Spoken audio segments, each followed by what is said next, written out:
Sim, é um desafio, porque, na verdade, é uma relação tensa entre ambas as coisas. O equilíbrio exato nunca se alcança, porque a gente está falando de seres humanos. Então, isso varia muito conforme a cultura, conforme as demandas do mercado, que não podem ser ignoradas, a gente está falando de um setor econômico muito importante. E também varia conforme os períodos históricos, conforme o espírito do tempo, não é? E, claro, também a estrutura que cada mercado e que cada país foi construindo a sua comunicação. Não é? Quando a gente considera os países lusófonos, a gente está falando de uma diversidade imensa. Por exemplo, quando a gente fala do Brasil, a gente está falando de um país que bebeu muito mais das referências dos Estados Unidos, ou seja, de uma matriz comercial, enquanto, por exemplo, em Portugal, você tem uma matriz de radiodifusão, a que me refiro, então rádio e TV aberta, que nasce do serviço público e que nasce de uma estrutura estatal. Essa não é a realidade brasileira. E nos países de língua portuguesa da África, aí você tem uma outra variedade de composições, inclusive até considerando o período de colônia, depois a própria independência desses países e o regime político e a situação política que cada país é, foi tendo, né, com o tempo. Uh, no caso brasileiro, nós temos um domínio da comunicação comercial. Então, o interesse do público no sentido, se a gente for fazer uma leitura mais no campo do interesse, da demanda por conteúdo popular, por um conteúdo mais comercial, efetivamente, naturalmente que tem uma preponderância. Mas, cada vez mais, os próprios anunciantes têm se preocupado em colocar dinheiro, no caso especificamente dos meios tradicionais, em conteúdos que não venham a ferir tanto o interesse público. Existe uma busca por parte dos anunciantes por conteúdos que a gente pode dizer assim, usando um jargão em inglês, né, o brand safety, ou seja, conteúdos seguros para as marcas. A gente não pode confundir isso com serviço público ou com interesse público. Mas, querendo ou não, existe um certo grau de diálogo, porque a gente está falando de um certo grau de proteção, no caso, as marcas, a determinadas abordagens, a determinados temas que talvez no passado fossem considerados quase que um caminho automático para certos meios em busca de maiores audiências. Então, eu enxergo que por parte dos meios ditos tradicionais existe uma busca cada vez maior pela conciliação entre as duas áreas. Não quer dizer que essa conciliação aconteça sempre, longe disso, e nunca vai acontecer. Mas existe uma preocupação maior, até porque quem investe se preocupa mais.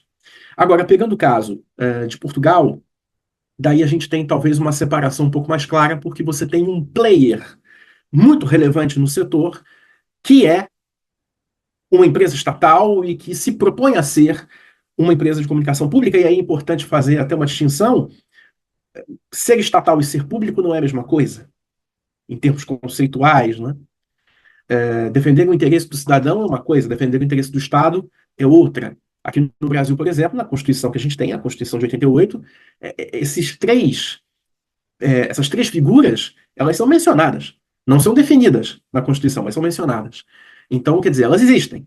Existe uma diferença entre você promover o Estado, com E maiúsculo, e existe uma diferença disso para promover o interesse do cidadão, que tem que estar acima do interesse estatal. Portugal, a gente vê isso, né, quando acompanha a história da radiodifusão portuguesa, a gente vê essa dualidade e essa busca por um equilíbrio. Eu acredito até que nos últimos anos a RTP tem conseguido um caminho mais equilibrado na busca por, de fato, um serviço público, tanto que nas últimas avaliações junto aos cidadãos portugueses, a RTP tem sido muito bem avaliada, mas, ao mesmo tempo, existe uma discussão em torno da sustentabilidade financeira da RTP. Né? E essa sustentabilidade ela envolve, naturalmente, que busca por maiores verbas de publicidade.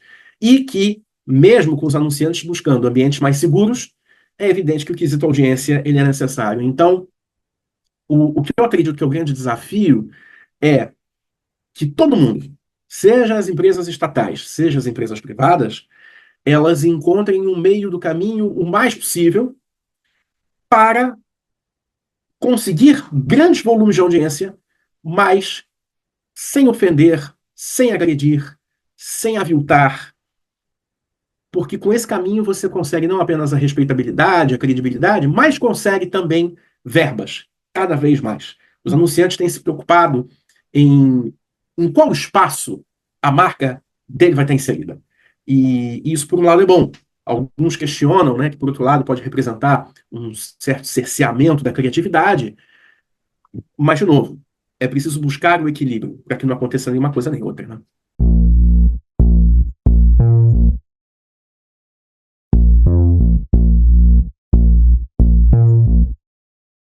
Sim, falando um pouco mais de comunicação pública, né? Como eu disse, no caso brasileiro, a nossa cultura ela é privada, ela é comercial. Mas nós temos aqui dois casos que seriam casos mais notórios de entidades estatais que dialogam com esse interesse público de uma maneira mais evidente, né? Nós temos o caso da TV Cultura de São Paulo, que ela é ligada ao governo do Estado de São Paulo, é ligada ao Estado de São Paulo. E nós temos a TV Brasil, que é uma empresa estatal federal, da União, né, do governo federal. São duas realidades diferentes, dois perfis diferentes. A TV Cultura ela encontrou um caminho histórico e muito bonito no campo da produção infantil. Então, os programas da TV Cultura são, inclusive, premiados no mundo inteiro.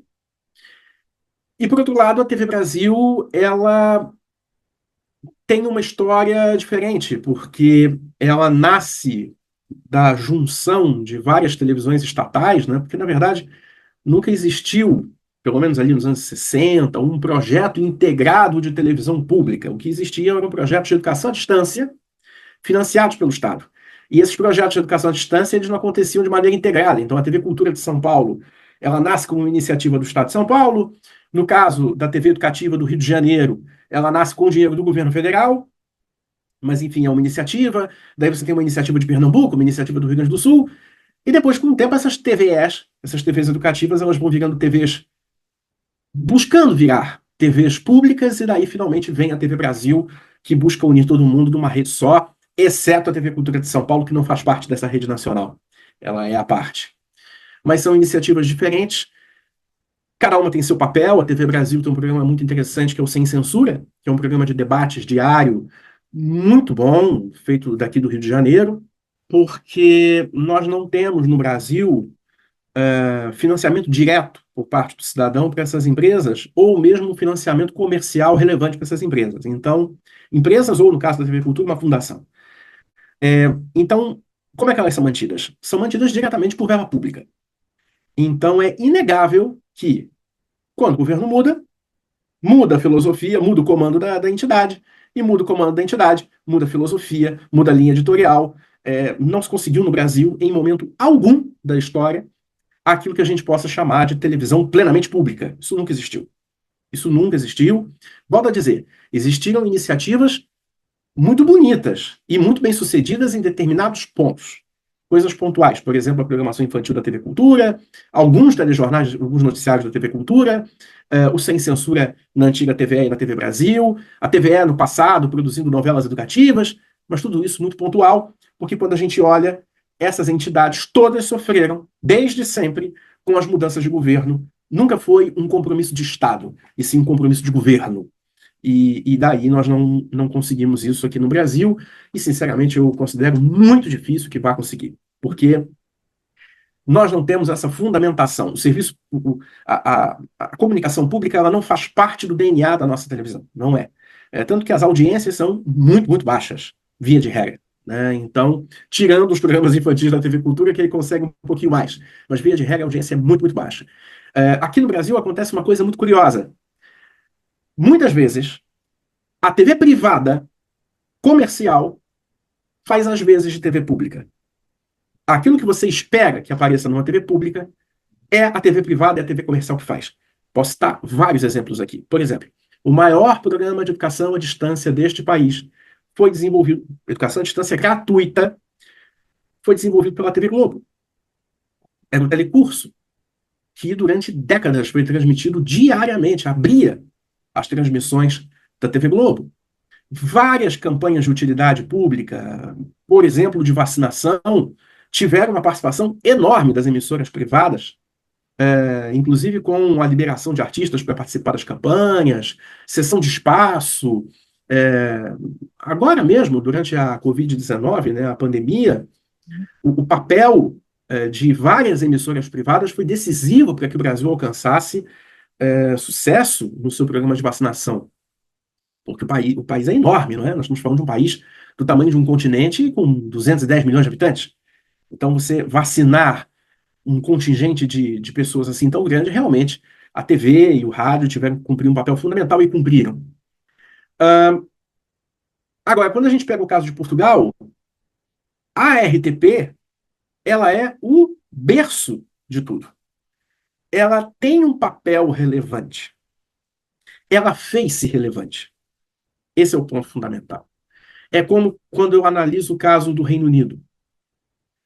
Muita gente no Reino Unido discute se vale a pena continuar gastando dinheiro para manter a BBC ou não. Só que, sinceramente, para o caso da Inglaterra, para o caso do Reino Unido, essa discussão não faz sentido, porque a BBC ela cumpre um papel social. E mais, assim, cumpre um papel quase que diplomático, né, de presença da marca país no mundo, que não tem preço. Se você compara o benefício político, institucional e social que a BBC gera para o Reino Unido e olha para o orçamento da BBC, é muito barato, né? Nós aqui no Brasil não construímos isso, talvez no momento que essa discussão fosse mais pertinente, aí que não houve essa discussão, optou-se por um desenvolvimento da rede privada, que desenvolveu-se muito bem e que fez essa televisão, né, que você elogiou muito, e que realmente é um motivo de orgulho para os brasileiros têm muito orgulho da sua TV, mas é uma outra realidade, né? E o caso de Portugal é um caso assim. Quando a gente olha a história da RTP, eu acho muito interessante, né? Quando vem os, as redes privadas, a RTP sofre uma crise de identidade enorme, né? Ali nos anos 90, ela não sabe muito para onde vai, né? Se ela parte por uma briga mais direta com os players privados ou se fica. E quando ela partiu para essa briga, ela chegou numa situação financeira insustentável. E, ao mesmo tempo, uma crise de identidade enorme, porque ela não conseguia fazer uma televisão tão popular quanto a TVI ou quanto a SIC, não com as mesmas audiências e tal. Por que isso? Existe uma filosofia, a marca tem um significado e ela tem um papel a cumprir. O espaço dela é aquele. Então, abrir mão disso é errado, na minha visão, né? Na minha visão. Agora, Qual é o futuro, qual é o futuro da TV e a sua, e o seu potencial de sustentabilidade a longo prazo? Basicamente, resumindo a questão que tinha colocado antes, não havendo publicidade para financiar canais privados, estando as marcas a migrar para o digital. Há quem diga que não. Eu já vi num dos posts que se calhar de um Fernando, né, mesmo, que ainda há muita audiência para a TV, para a televisão aberta e tudo mais. Então, será que há futuro para a televisão ou com essa crescente demanda para o digital, as marcas vão necessariamente migrar para o digital? Há futuro para a televisão? Em Angola, claro, pelo modelo de televisão que vemos, por exemplo, em Angola, em Moçambique, em Portugal, no Brasil. claro. Volto a dizer, cada realidade é uma realidade, né? Então, no caso, por exemplo, de Portugal, a TV por assinatura cumpre um papel extremamente relevante. Ela tem os canais temáticos, né, como chamam, eles têm um papel enorme. No Brasil, a TV paga ela existe, mas nunca chegou num patamar que imaginavam que fosse chegar.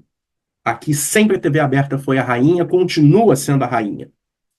E no caso dos países africanos, eu considero que a televisão aberta cumpre um papel ainda maior, porque ela tem um caráter de democratização de conteúdo, de você levar conteúdo gratuitamente a qualquer ponto do país. Papel esse que também é cumprido pelo rádio.